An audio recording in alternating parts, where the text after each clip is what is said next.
All right, that sounds good. Let me pull you up. All right, welcome to Opposing Perspectives, our 7th episode. 7 in the books. 7 in the books. Let's go. We have Embroidery Brothers. We have Maine and Joe. I want to shout them out because they designed, our shirts right here. This reflective joint's probably glowing right now, glowing in the dark. These guys been getting really busy. Yeah, shout you out. So we have Joe here. Let's go, Joe. How y'all doing? So, I'm one of the Embroidery Brothers. Of course you are. So, this is me. They don't want to know about me. No, just introduce yourself, saying where you from. So I'm from Joe. I'm from Jersey. I grew up around here. Okay. And the ones who know me know what it is, like how we move, and we stand on excellence. And it's me and my brother against the world. Okay. And my brothers, I ain't forget y'all, so don't text me later. It's all about. You ain't forget. Well, you can't shout out everybody, yeah. But I want to say I want to start off with talking about as far as the Embroidery Brothers, and wait a minute before you go there. Yeah. You got to introduce the brother. Oh, I'm so sorry. I forgot. You skipped me.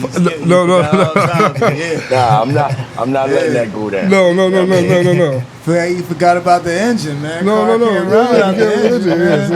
Yes. Well, we got Maine in the building. Yeah, man. Well, look, I'm Maine. They call me Maine. Anybody know me know my full name. I ain't gonna drop it, but just some artists putting our artwork out there into the streets, giving y'all sauce, man. That's it. Yes. Facts. And we have our boy Flybino in the building from our albino perspective. Let's go. The one and only, you feel me? The one and only here with the Flybino Productions clothing. He got his Flybino merch, Flybino hat, All white, Flybino hoodie, everything. Flybino socks. Yeah. I'm trying to learn out. from these good brothers right here, though. They got it. They got the skills. I'm trying to learn a little something from them. Mm-hmm. Appreciate that. So of course, I've known you guys since high school, seeing you guys around the way. I've known you guys from the beginning. Remember you guys from the beginning. Mm-hmm. How did you guys go from growing up, overcoming obstacles, and building your embroidery empire, your whole business empire? I think we hear from our mistakes. You learn from your mistakes, and we built from our mistakes. And as far as like how we were structured, like as far as with how we came up, we are our parents' best accomplishment. And what we doing right now is just giving back, being creators, and bringing back the flavor to the culture. Like, we don't got to go to somebody else's brand to be unique. We can make our own brand and make who we are and what you like. You don't have to just go through some department store and shop what everybody else is getting. So I wanted a way to create something where as though we can give people back on something that they're into in their life as artists. Okay. Man, what about you? What was your thoughts? What brought you into it as well? All right, so refresh the question. What brought you into the embroidery business? How did you overcome your obstacles and struggles? What brought me here, right? I was sitting on the front step and on Berkeley Street. Make sure you speak to the mic. I was sitting on the front step Thanks. on Berkeley Street in Camden, if anybody know. And it was around pandemic time. So I'm surfing through my phone. I always surf through like Marketplace and all that. So I'm surfing through. I'm like, I see a whole business for sale. He turning me down, turning me up. It kind of sound making me, throwing me off. Am I recording still? Yeah, you're still recording. Still recording. All right, boom. So I'm like, I look at bro, we sitting there. This around the time everybody buying properties. I'm looking at bro, he's sitting there too. He was just on his phone doing whatever. So ran across his business for sale, and this is on my mom. My mom passed a couple months ago. Rest in peace. Sorry to hear that. So Sorry to hear that, man. got this feeling through my body. I went, I went upstairs and shit. My girl was in the room. We had one room that was just like a closet. She in there folding her clothes. I went in there and I was like, I had this feeling. It was a feeling that I never felt before. That I was just like crying, but I wasn't sad. I was happy. I was like, I felt like I won $1 million. So she just all like trying to figure out what's going on with me. Come back downstairs because I went outside back to my bro. We was like, yo, let's go see this joint. So we went to we went there to go check it out, and there was a whole like Titanic. it was a whole shop with everything you need. Yeah. Shit, it was so big. We just coming into it like we ain't know what it was. Like, bro, I didn't know what the machines was or nothing. I just looked at them like, I walked right past it like, man, I don't know where to put that at. I don't got nowhere. You gotta have somewhere to put that at if you get that right now. So I felt like if I get that right now, I gotta have somewhere to put that. And I'm looking at it. There's no way of breaking it down. It's 24 feet long. Mm-hmm. And don't forget about the preparation before we got there. Like as far as like waking up early in the morning, we stopped at Dunkin' Donuts. So we was on like a 4 a.m. mission. Like before anybody ever wake up, like we was like in our gear, getting ready to take this drive. It was a long drive, and it wasn't like nothing to play with. So we actually scored because the dude brought this building. He didn't know nothing about the whole business that the old man, he left. Oh. He just left. He made so much money. He just left everything. He left the machine. He left the hoops all in the machine, clothes still on there. He just turned the lights out and never came back. And you just grabbed the dude brought the building, and he was like, he had some workers renovating one side of the building. He was like, he got this whole side that they gotta get to next, and this gotta go. You feel me? I gave you a flat price for everything. So I'm looking like, where are we gonna put that? Yeah. We ain't got nowhere to transport it. Like I didn't even expect to run into it. Yeah. So we left. With the bread. We left. We left. We left. And it was a lot of bread. 20 minutes up the road. It was like we left like Atlantic City and lost all your money. It was like a quiet ride. Yeah. You know what I'm saying? So we just looked at each other like, let's turn back around. That's so what's up. We turned back around, and it was like God saying, get that, because boy, he owned a tow truck company. Where it's a flatbed, where he put it right on his flatbed. It was meant to be. And we found the storage. So we didn't even open up till like another 8 months after we done brought the machine. Yeah, so we had to learn it. We was YouTubing how to run it. Like, so did you tell me when the dude came to drop it off, you recorded him? Yeah, to put the joint together. All right, so look, I'm gonna tap in on that note because my bro, I was like, yeah, bro, go to work. I got it. So he went to work that day, and I had off because my project the job I was on, it was we was doing something, so I had the day off, and I'm like, I got it. So when this tow truck came up, this is a 27-foot tow truck, like the bed of it, and the machine's hanging off the end of it, and I'm looking at it, and it looked like a UFO landed, and I'm just like, yo, there's no way I could do this by myself. I'm thinking I need like a forklift. I need some heavy equipment. Yeah. So I called bro. I was like, yo, there's no way I could do this by myself. And the way the storage units is, and if you get a storage unit 24 feet long, that's like a mini apartment. Like you paying for like a mini apartment for the overhead. Yeah. So everything has to make sense, and we can't be like just storing it. Whereas though, you know what I mean, it don't make sense for us to just this thing got to get up and running. Yeah. So the storage unit is so tight, so the tow truck can't turn in to back it up into the storage unit. So now it's a bigger problem. I'm like, all right, we're not gonna waste no more time right here, because he did us a favor with driving it down here with his company, and he got other deliveries and stuff he got to do. So he's just taking care of us right now. I jumped on the phone. I started looking for other storage units, and I found one over in Pennsauken, whereas though the overhead was a little bit pricey, whereas I didn't want to go there, but I had to go there. So like they had the spot for me, and so we rushed over there. I paid the lady, and dark clouds is coming in. Bro's great, get off of work. I'm telling him he knows what's going on. Dark clouds coming in. We calling everybody in their phone. Everybody I know who got muscles. I'm like, yo, what's up, bro? Like, yo, I need you right now.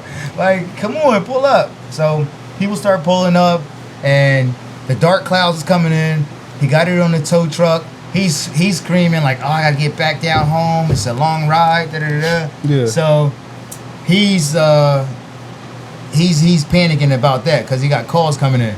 So I'm like, you know what? I said, just drop it. Just drop it in the middle of the road. Just drop it. Yeah, I said, just drop it. Go ahead. We'll figure it out.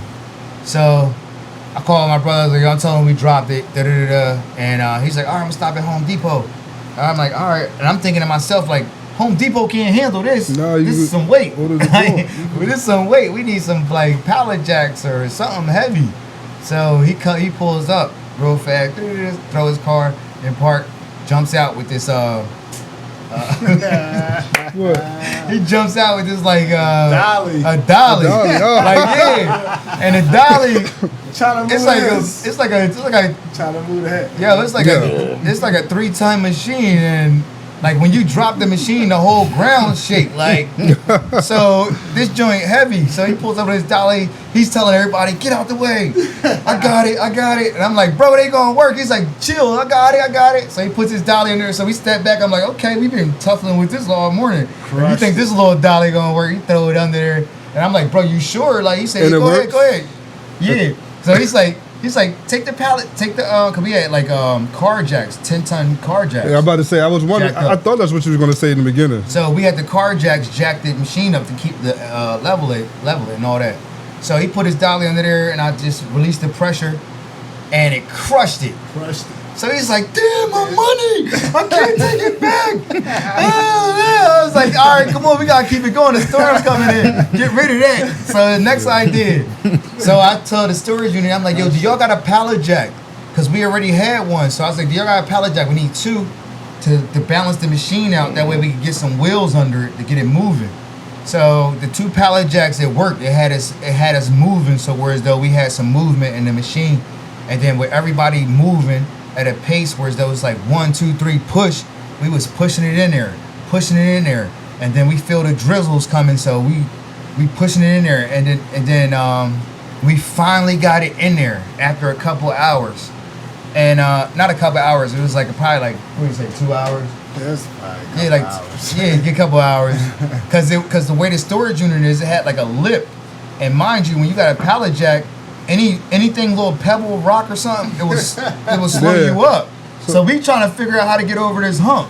So once we got the machine in, we had to depress the pallet jack and then get another position, jack it up, and that way it makes sense of getting over that little hump. Just keep scooching it in. And when I tell you we got this machine in there, and when we got the machine in there, that's when the storm came. And when we closed that garage door, I'm telling you, we could put a deck of cards from the machine to the front door. Wow. On how much space we had. You had. And it was insane. And it was just like meant to be. And then from there, we've been paying an apartment for 8 months. well, I mean, at the end of the day, that's what it's like starting a business. You're always overcoming obstacles. Yeah. Even us starting this podcast, we've had to overcome a lot of obstacles. We had a similar situation at the family reunion. I went and picked up a generator. Had a cat dart out me after picking up this generator. The cat almost attacked me. Go fill it up. Take it out. All for it not to work. Thank God we found a plug outlet somewhere by a light. Was able to use that. So it's like it's always something every time trying to do something. Everything happens for a reason. I guess it's to get your brain working. It's telling you to catch your blessings. You got to go through this obstacle to catch your blessings. Yeah. So when I tell you go ahead. When this machine was riding down the street, people thought like a UFO landed. They would stop and they was looking at it. Even like when we pulled up to the storage unit, she was like, "What the hell is this?" They came out the office just to record it and look at us like, "What is this?" They never seen nothing in their life, and it was just like it was a mission, it was a journey, and it was something that we accomplished together as brothers. And how did you feel afterwards, though? I felt really good, and it became an issue once we kind of got comfortable, and 8 months have passed, and I was like, just taking my time looking for spaces, and then you got to think like the overhead and looking for spaces. It got to make sense because we're not gonna keep paying money and not finding a spot to eat. We didn't even know if the machine worked, so like we didn't have no electricity to it. Right. So we couldn't find no storefront where as though the machine can go in because it's 24 feet and it don't bend or fold. So it limit our options on where could we take it. So we been looking for garages. I think we could push it into a garage, Yeah. And I didn't want the garage to be so far out, whereas though the commute would be crazy for the both of us. Whereas though, because something like this, we got to be able to thinking go about back you and forth. thinking about your logistics. Yeah, But, everything. So let me stop you right there real quick though. Good story, but I know James had a question for you. He wanted to ask you something real quick. Okay. Go ahead, James. No, I mean, I just wanted to say that it sounded like it started with Maine's epiphany, you know what I mean? And then it came into fruition, you know what I mean? So I do think that was a great story. But I did want to ask y'all, like, about your influences. Like, who influenced you to even get started in the ways that y'all wanted to go? Because I'm sure y'all been in fashion for a minute, you know what I mean? well, we never really been in fashion, and it started with Started with you and D. yeah. So it started with me and D. Rest in peace. Rest in peace. Red Eye Apparel, and Right there, that. yeah. So it definitely started with snap a that. picture of My boy D had a business. It's called Red Eye Apparel, and he was pushing. What his year brand. is this, Joe? This was what year is that, bro?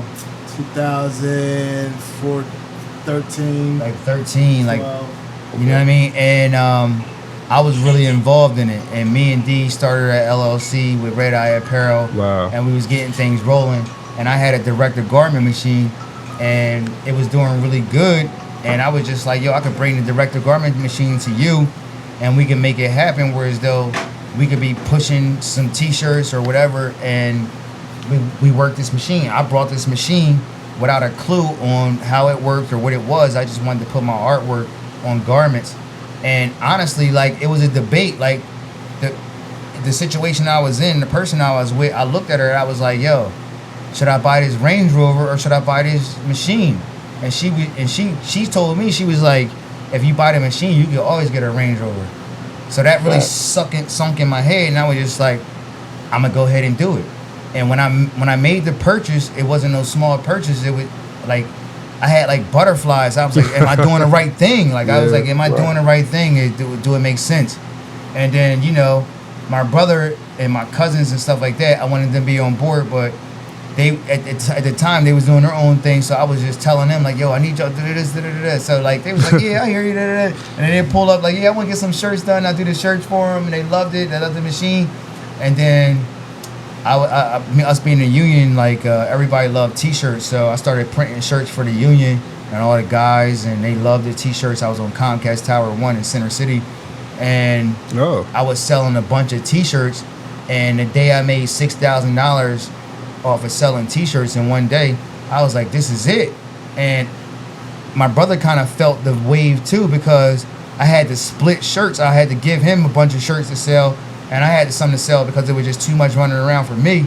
So I guess he caught wind of it, like, this is all right, like, sorry, like, so that's what kind of got his wheel rolling with the way what I was doing, and just the market value of it, and just like putting our love into it, and us being artists and creators, and him sparking this to my light when I was going through something in my life. Because I think everything happens for a reason. And I was going through a situation where as though I was like, bro, I'm gonna stay with you for a bit. And that week our wheels was rolling. And then he came downstairs and he was just like, yo, everybody buying real estate. And I was like, yeah, real estate corny. Like, they get paid monthly. It's like, it's not really what it seems like. I was like, we could do some merchandise, get our art out there, and it could be way bigger than this. And then he came up with this. He ran across this gym with this factory in LBI. So I jumped on it ASAP with him, like because at the end of the day, I felt like with me, jumping in with him being on board, it was a no-brainer. Like now, it was like now I got my brother on board. Like let's go. Right. And if we fail, we gonna fail big. Yeah. You know? Yeah, you got to invest in yourself, and you got to take big risks. And you guys take a big risk to get big reward. Absolutely. Maine, I wanted to ask you. Now, Maine, you were an artist, back in teenagers. I remember you drawing, always having artwork. What inspired you to be an artist and draw? Who influences you? What artists? All right, so look, I always draw on my work doodle. I used to doodle on my schoolwork in class. I think we all did that. So I really didn't pay too much attention. By the time class was in, the whole side of the work was just all art. So that's where it started. And as I got older, I started looking at like Gene Basquiat. I like how he just be freestyling and all that. And you know what I'm saying? So whereas though you could look at a painting and you could make out so many different things from it. So once I started seeing that, and I don't know, and plus I like colors, and I don't know, it just grew with me, man. I used to do tattoos, so I figured people want my tats on their body for the rest of their life. They'll want some merch that I make on a hoodie. That's you get real what I'm shit. saying? So, That's real shit. Facts. One question: what was your biggest hardship doing this business? My biggest hardship, I'm gonna keep it real, right? It was beginning. It was my brother. He was still working, and we was trying to get. I'm like, all right, we got all these machines in here. We gotta get some money rolling. So he would be working during the day, during the valuable hours, and I would be in here. You get what I'm saying? So that was the hardship because I was just beginning.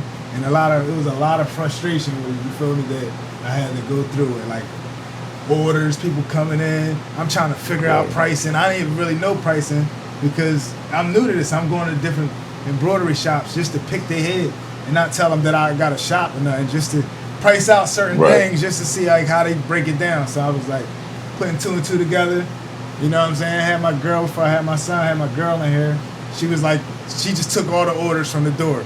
They didn't talk to me. I just stayed in here in the back doing all straight production. And it was like, it was a battle at first because I would be running all day. Then he'll come off of work and be tired. And I'd be like, damn, it wasn't adding up. I'm like, damn, we partners, you feel me? So throughout time, man, we just got it together and just figured it out. You know what I'm saying? Wow. I think that was the hard shit though for me though. I was in here frustrated. There was times where I just wanted to stop, like I'm done. Yeah. But it took like when I was thinking like that, a customer might have came in and was just happy as hell about what I did for him. So I was like, all right, I think made it all worth it. That's funny how like sometimes when you frustrated, you ready to like wrap up what you're doing. Cried. Yeah, for real. Out of frustration But then over next thing you know, something happens that just inspires you to keep going. Like it could be it confirms what you're doing. It could be confirmed, yeah. And then to speak my part on everything on how I overseed it, I didn't want to close one door before I had another one open, and everything had to make sense. And make sense. Yeah, when I had the DTG machine, I did everything by myself, and I was frustrated, and I wish I had help, but people wasn't coming to the table at the time because I respected it, but at the end of the day, I didn't look at that as what my brother was doing. I loved what he was doing because it gave him the same fire that I had, and you gotta learn that, and you gotta put that under your belt. So him going through that and not giving up, it made him a better engineer. It made him a better just mechanic with the machines, and we came together. But it's like honestly, I wanted him to go through that. That's something you can't teach somebody. You gotta go through it, and where we at today, we both understand it, and it gave us balance.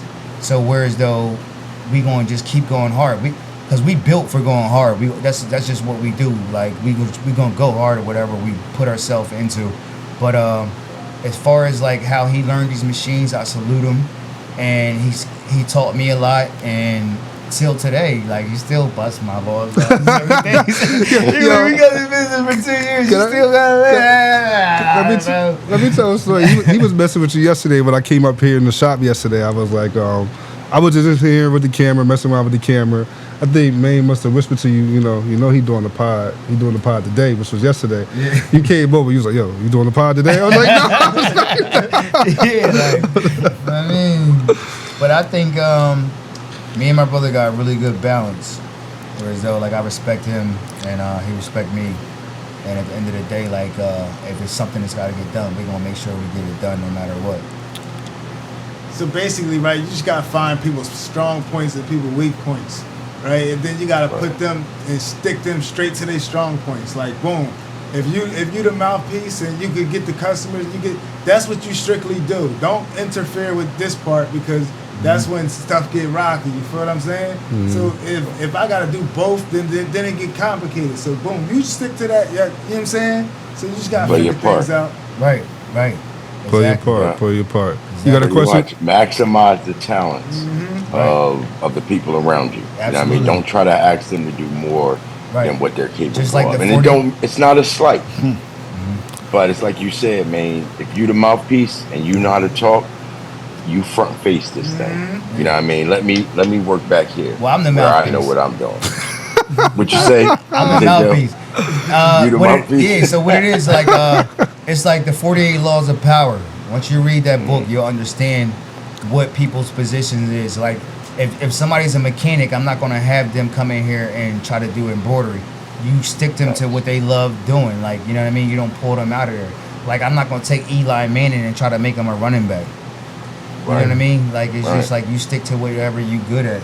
Stick what you're good at, Fly, you got a question for them? You know, you quiet over there, Fly. Any questions for them? Fly bino, all white everything. All white everything. Black in and out. Yeah, it's just a blessing to learn from them, yo. You know what I'm saying? This is new for me. I'm new in this, you know, with my whole Fly Bino gear. So I'm just trying to bring uniqueness and put some work and pick with their brains, you know, when I bring in some of my fabric and see what they could do with it. Real right. Yeah, that's a major, man. I'm here to build partnerships. You feel me? I'm all about the partnerships. Good fabrics, man. Quick question: How do you balance family life with the business? Oh man, you can't balance it, man. There's no balance. It's grind. It's feet on land. I lost my family. It's upset girlfriends. It's for your dream because. Once everything slow down and you get where you need to be, then you can enjoy the fruits. But if they can't, if they making you decide whether you gonna make this extra couple $100 or come home just to cuddle with them, you got places you gotta go. You feel what I'm saying? You gonna bring them once you get there. You feel what I'm saying? Yeah, I lost my family over it, and you be climbing the ladder. They be knocking down some of the leg parts and shit. So you be having to jump a little bit higher. It's like you rowing a boat and she back there drilling holes. Yeah, you know what I mean? And I left my situation because it's just like it's dating 101. Like they don't understand me. And they don't understand I'm very ambitious and I can't live my life in the vision of what a female think my life should be. And I'm ambitious, and I'm in my ambitious years. You can't slow me down. Like, I feel like if you slow me down, I'm not who I want to be. Then I become depressed. So let me be who I am. I'm a man. I'm a hunter. I go out and get mines and do what I got to do. And it may not make sense to you, but if it don't make sense to you, I got to go. You know what I'm saying? And you're gonna see. You're gonna be on the outside looking in. You're a fan. Mm-hmm. And at the end of the day, my kids gonna know who I am. They like my blood's running through them. So at the end of the day, I gave you the best gift in the world. But I can't slow myself up. I do want to ask you about that because you talked about relationships, right? Mm-hmm. But how do you balance that with children? How I balance my relationship with my kids? Well, with me, I keep it a bean. With me, I'm on child support with 2 spoiled women. Got their moms and dads take care of everything, and they just don't understand my lifestyle. They don't understand me. So, like, at the end of the day, it's cool. I'm cool with it because at the end of the day, I look at it like this. That right there helped me because it put the fire under me to keep pushing, to want more, to build the situation that I want for my children. to let them know, like, they didn't push me into that, whereas though I'm sitting around and just sitting on my, you know what I mean, and not doing nothing. Right, I'm right, making right. moves. So at the end of the day, when they understand, they gonna look at them like, what's the problem? You know what I'm saying? Because at the end of the day, whoever you gonna be with is not gonna be me. So like, they are my sons, and they understand who their dad is. And I'm very ambitious, and I would never turn my back on my kids. I love my kids to death, but I just can't deal with the emotions and emotional females and stuff like that. Like, it's just too much. And I gotta keep my balance and move forward. Exactly. Yes. Exactly. Do you Man. feel like Oh, go sometimes ahead. chasing your dreams, 2 hours. like puts a halt on that time spent with your sons? Chasing my dreams put a halt on. Right now they're young, and when they become of age to understand, it's gonna make more sense. It's gonna make more sense to them, because what I'm doing as a man and me having 2 young boys is something that their mother can't give them. You know what I mean? It's like Right. you heard what Biggie said, "Mama Man. can't raise no boys." I'll answer mine. You want to ask me that? I'll answer mine. What? Yeah, man. I want to hear what you got. I want to hear your. My balance is your answer. my daughter. As she started growing, I started seeing her drawing on paper, and I was like, and I be giving her like little tips. And as she get older, like my little tips, I start seeing her enhanced where we'd be like her pointers, and I'd be like, damn, you did that. So I be trying to get her in here, but she only come in here when it's like she really gotta get want something done. Other than that, she not even interested. She should come in here, she'll be in here asleep, laying down. She don't even want to be here, so I'll pick her up from school, take her straight home, and I come back. Because there's nothing to her. That's why. You know what I It's mean? like, so that's my balance with it. Then I come home and That's love. you know, my son he only about to be 2, so he be in here looking at all the colors. You know what I mean? So I feel like feeding him that he gonna be the next little me. Feel me? Right. But right. yeah, I Okay. just want them to see me work for real.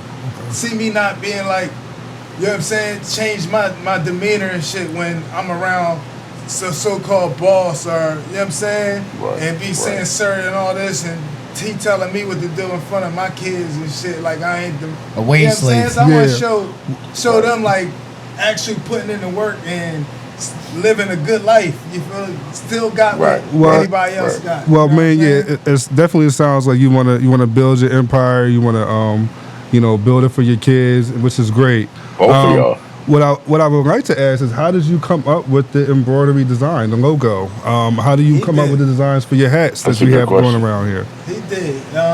When all these designs come from the top. So I come in the shop and I look around, and if I ordered a bunch of hats that's blank, I say, look, man, I got a lot of thoughts in my mind. I gotta make some money with this. So I start thinking of words, thinking the different, just little catchy jones, and I just start putting stuff together. And I just start running hats, and people be catching on to them and be buying them jones. So it just be coming off the top of my head, for real. Now the logo from the beginning is just like it's something that me and my brother, we talked about it. We had the machine in storage, and we had to make stuff make sense after that point. And with me being separated from my situation, I had bumped into a really dope female that it wasn't about no dating. It wasn't about none of that. Like, she actually brought me closer to the Lord. So I never met no woman like Oh, wow. that. So it really lightened me up, and I wasn't in a position in my life to even date. I just needed somebody around me that cared about what I was dealing with, and Right. she was that person, whereas I could just go and just kick my feet up, be me, relax. And she was so intelligent, and she had a credit business, and I told her my vision and told her my dream. She was like, I got somebody you could call that will help y'all set up your LLC, or just one phone call. So she did that, and I told my brother, I ran it past him. So boom, our LLC was lit up, our Duns and Brads, everything was structured, our portfolio, and Brad. everything was rocking and rolling from there. And she really helped us push forward and getting that out the way. That's good shit. You know, it was something that I really needed in my life, and I think that God brought her in our life for a reason. Yeah, I'm sorry. I want to move along. Let's go into some of the recent events or certain pop-up shops that you've been at. You guys did really good on Black Friday. You were also interviewed from Fox 29 too, which was really dope. Yeah, So, huge. how did you guys do that day? How was it? we did really good. Let's not. Our first pop up was Philly Create. Shout out to y'all, Philly Create. Okay. Yeah, I mean, y'all pulled us out and got us exposed to the crowd. Let them know what we doing. That was just. Listen, I smiled Shout out to so Philly much Create. that day, I like my Philly cheeks Create. hurt, man. Yeah, me too. Oh yeah. For real, I'm like, damn, damn, John feel like it's getting tight. What you been talking about? Smiling to the customers and all that. Yeah, and But explaining. smiling. Hey, how you doing?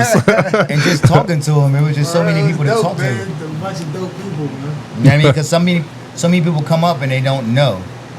And with them not knowing, you got to fill them in what they don't know. So, like, there's so many customers, you got to let them know what our garments do, what we doing. And it's bigger than this. It's like we do sports team, corporations, companies, hats, restaurants, you name it. So, like, what you see right here is just a skim of the cake on just our creations on what we doing. But if you got something else you want to get into, we can get into that. So we bring your vision to life. That's what it is, like, as creators, and we revamp designs, all that.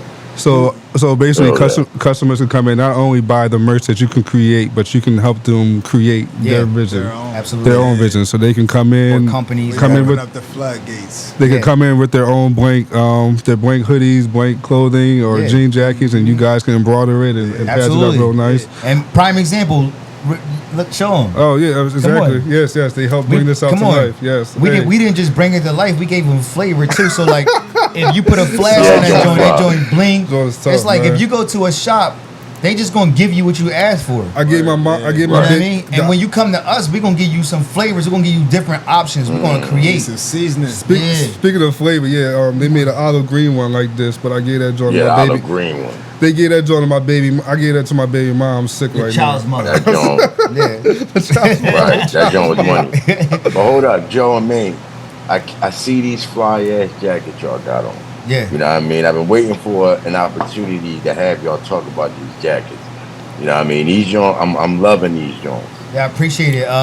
So what we telling people with our jean jackets, because a lot of people want to buy them off our back, and I'm sure. like when I first kicked off doing a jean jacket, I'll never forget. I was in LA and I was sitting at the bar, and I went to go get up, and somebody had their hand on my shoulder, like pushing me back down. And mind you, I'm like, I told my brother I'll be right back, so I know he ain't behind me. So I'm like, who the hell is pushing me back down? And he's like, oh, we want to take a picture of your jacket. I was like, yo, you gotta let me know, bro. Like, you can't just be pushing me back down in my seat like I'm a prop. Like, I felt disrespected. I was like, all right, go ahead, get your flicks in. Like, chill, don't move. Yeah, Like, like, all right, yeah. the fuck. So, like, come on, I don't know you from a can of paint.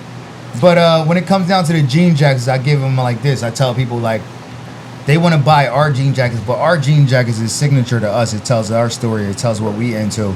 So people who want jean jackets is like go get tattoos.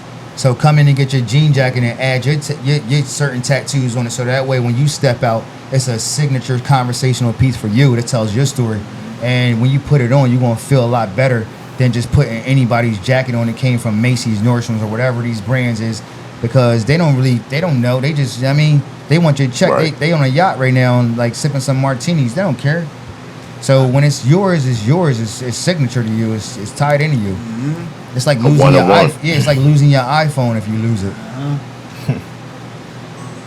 Yeah, no, real rap. One I love question. the colors and shit. Oh Thank yeah, you, man. yeah, Appreciate it. Oh yeah, they told me my jacket is too plain. I gotta come in here Yeah, I and sit that can't do joint up. that. They was like, "Oh, your joint too plain." Yeah, Oh, put the OP logo on there, the OPP logo on Yeah, there. you gotta fly it up. Yeah, his Plus, jacket. I actually like. His jacket look like hospital food.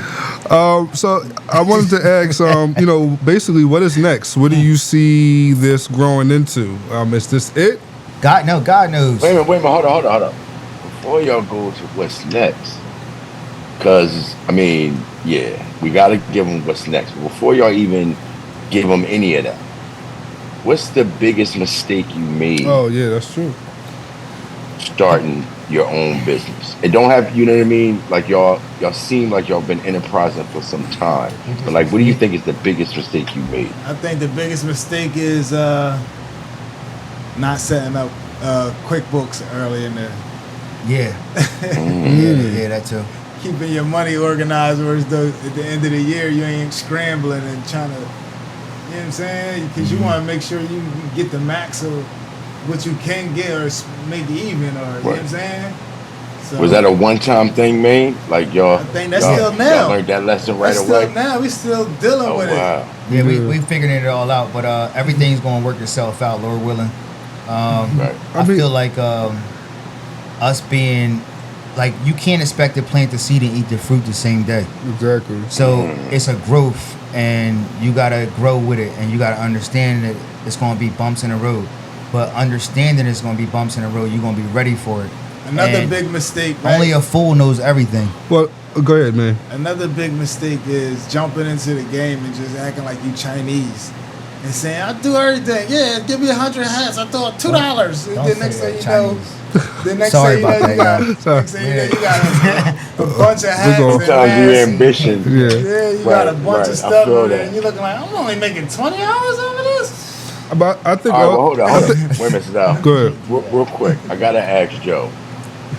You seem like you have a greater understanding for a lot of things. Have you always been this type of person to, like, you know what I'm saying, like, take life for what it is, understand, you know, what life, how to maneuver through life and things like that? Because everybody doesn't have that. And Let me tell you understand, like you said. let me tell you something about Joe. You hit the nail on the head when you said that. I've been through 6 major surgeries. My last surgery was 16 hours long, whereas though I had a semi-vesical cyst where it was benign. And I had doctors from all over coming in the room and wondering how I still was here, and it really shook the room for me. And I've been through something a lot of people have never been through. So like a lot of things that people take for granted, I don't. And I laugh through problems, and because at the end of the day, when you gotta sign death consents on your life and you put your life in somebody else's hand, it's a whole different ballgame. Wow. I've been through some heavy stuff, and I got the marks and to prove it. So I'm a living testimony. So I don't take things for granted. And I tell people all the time, like, as we hear, we all won the lottery. Because you was with thousands of swimmers to be here. You made it to the egg first, and you got to experience life. And the reward of experience life is death. So while you're here for a purpose, you got to make it happen and just go off of what you believe in. You can't go off of nobody else's opinion, because everybody's going to be speaking out of their own fears, and what works for them don't work for you. You just got to just do it. So I just do it on the strength of what I can do, what I can bear, what my energy can give me, and what God tells me to do. So I'm going to keep doing it because he spared my life to be here. And That's deep. I really appreciate being here, and it's I'm here for a reason. Definitely. We're You glad damn right. Yeah, You're a blessing. We're glad You're a to see you blessing, here. good brother. Yeah, I'm here for a reason. I don't get this logo without you being Even here. like man. it's so crazy. That's Like I tell you crazy. one thing. I found my own doctor at Temple University, Dr. Bigs up to you, Dr. They made a whole extension for him in a hospital, robotic surgery. And this was a case study he never seen. Nobody never seen it. So my surgery was a new case study. He shut down his family vacation just to tackle this. And him doing that for me was so heavy. Like, he stayed back from his family. I witnessed this man call his wife on the phone and tell them that he's not going on vacation. A doctor, like, telling his wife he's not going on vacation because it was a time where as though I needed this out of my body, and he knew that he can do it. And I put my trust in his hands at the time. And when you put that gown on and you go in that room and you see all these smiling faces, they just coming to work, but you about to go under the knife, and you just trusting to believe that they're going to do what they're going to do. That's a big difference. And when I signed that death consent, that killed me. That's like the biggest thing I ever did in my life, because I knew, like, I just signed my life over, whereas though I could not be here or I could be here. And when you do that, like, your whole world changed. Kept your faith. Yeah, Different perspective. And let me tell you how God works. Like, when I was done my surgery, I had minimum pain medications. I was out of the bed the next day, walking around the floor, like taking my steps, walking around, and they couldn't believe it. But I wasn't doing it off of my strength. I was doing it off God's strength. And I would look in the rooms and look at the kids that's not coming out of there. And me looking at them kids that's not coming out of here, it really opened my eyes. Like, life is so precious. Life is so amazing. Like, you cannot mistake this as a game. Like, you gotta just take it one day at a time and realize, like, yo, it's you could think you up right now and you could be down tomorrow. Like they say, take time for your health or your illness will make time for you. So it's just deep, and I love it. And me being here, and my brother, he strengthens me as much as I strengthen him, and we gonna take it all the way to the top as much as we can. And we just I know my mom looking over us, and she was such a major part in our lives as far as like us pushing and just staying grounded. So yeah, I actually want to get into and go into what is next. This will actually probably be our last question too. What is next? Is this where we're gonna is this it? This is the embroidery shop? No. How far do you plan to take it? Take it as high as it could go. I want to take it higher than Chanel. I want to take it higher than Louis. I want to take it higher than the highest of the highest, because our creativity never stops. And as far as we gonna go, it's just like, who knows? Like, the door is always open. This is just a man-made world we living in. Everything's just a big game. So as far as like we taking it in and what we doing, and I just wanted to I want to give back. That's real. You know what I mean? I want to give back. I want to show the youth. I want to show kids that it is possible to follow your dreams, and whatever you get into gets into you. You said giving back. Don't you also have plans of like teaching the youth on how to do this? Absolutely. I would love to.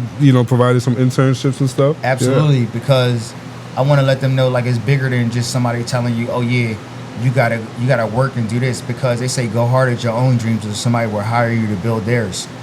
So I think college is just like to teach you to be an employee.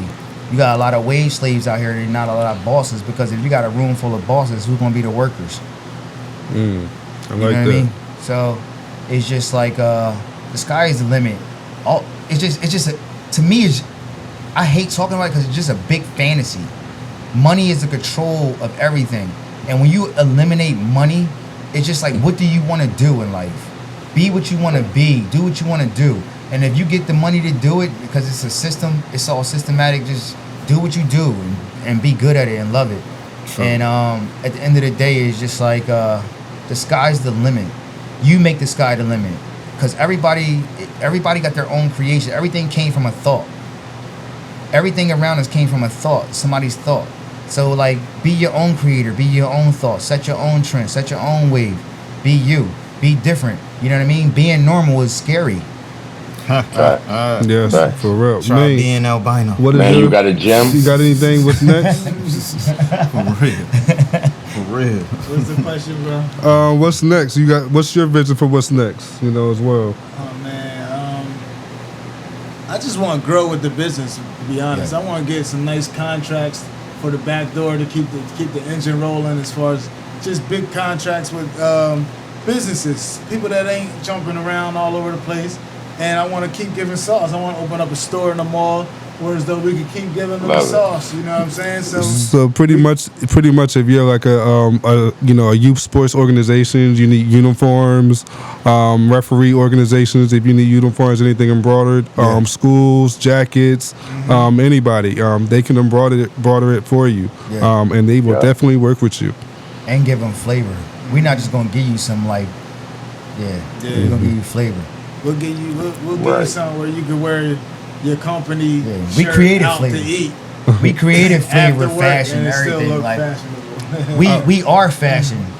We creators in fashion and setting the trends and doing everything else. Like, so why not push the meter? You know what I mean? And I don't think that me and my brother are ever gonna let nobody come in between our creations and what we should be doing. Because at the end of the day, we don't need you. I don't want you ever to think that you could come in and think that you can just like recreate or distort our creativity. Nah, like, it's cool. I'm not gonna sell a watered down version because it's better for you. Nah, I'm good. I just want to say I also appreciate, just building, how I've been building with you guys for these last few weeks. Appreciate you. Really, the energy, the advice, the conversations, it's definitely been dope. And you definitely, you guys, inspire me to keep going in anything that I'm doing. And even the struggles that I had in my personal life to overcome, to hear your guys' obstacles that you guys overcome, definitely helps keep our engine running too. So Absolutely. we definitely noticed that. Right. People who never fail never tried. Yes. Anything, Bino? Nah. All right. Good. Well, that wraps up Opposing Perspectives, episode 7. Thank you. So Thank seven. you. Appreciate you, gentlemen. Please make sure you hit that like and subscribe button. Episode will premiere on YouTube. Thank you. Let's go. Let's go. LLC There's gang. still got a lot to talk about. Website. Make sure you check out the Embroidery Brothers website. They're on Instagram as well as Right. Facebook. Yeah. Opposing Perspectives is also on Instagram, YouTube, TikTok, and as well as Facebook. Word. Please. Follow the They process. gonna be Too. back. If you blink, you won't miss it. Albino website. Embroidery Brothers. Oh, and Embroidery Brothers will be back. Yeah. They will be back. They will be EB, back. and They will be EB back. don't. Embroidery Brothers is just Yeah, not EB and Embroidery FB Brothers. in the building. It's empowering brothers, enlightening brothers, Oh. educating brothers. Okay. It's big. It's big. So just tap in. Don't blink. You won't miss it. How come you just telling me that? I You gotta have mean, the gems. Tell you bro. that EB and Gotta be FB go some gems together. dropping when Joe Yeah. talk. Yeah, Joe man. be dropping them For gems, everybody. yo. You know what I mean? We might have to charge for this The EB episode. and FB in the Need some building. gems. They Yeah, got a man. few gems. Yeah, for real. Alright. Definitely. And we ain't Joe, talking you about could be gym a sticks. motivational speaker, bro. I thank Yeah, you, you man. know what I'm Appreciate it. saying? Man. About to take you on tour. In a Come on, minute, let's man. do it. Don't I'm put with no it. paperwork. I'm with it. You know what I mean? It's Like, more to this. It's just this is just a little couple. I can show you an episode we did in here, where as though my ambition really came out, and I don't want to scare people, but it really shook the room. And I looked at it this morning, and tears rolling down my face because I realized people don't understand it, and I've been through so much, and my brother been through so much, and I think that God put us in our certain paths for where as though we got that under our belt, where as though we got our own stories. And I would never try to just take away from his, and he would never take away from mine. But what I stand for, I really stand for. And I'm humble is key. But at the end of the day, if you really want to know, you'll find out. Listen, I can tell Yeah. y'all brothers know who you are, Yeah. and self-worth is important. Yeah, You know what I mean? So I appreciate y'all for sure. yeah. Likewise, I mean, man. I'll be Gotta looking have for a my red balance, man. OPP hoodie. Yeah. Make sure you have a balance, man. All right, And keep your mindset. Without your mindset, you ain't got nothing. Man.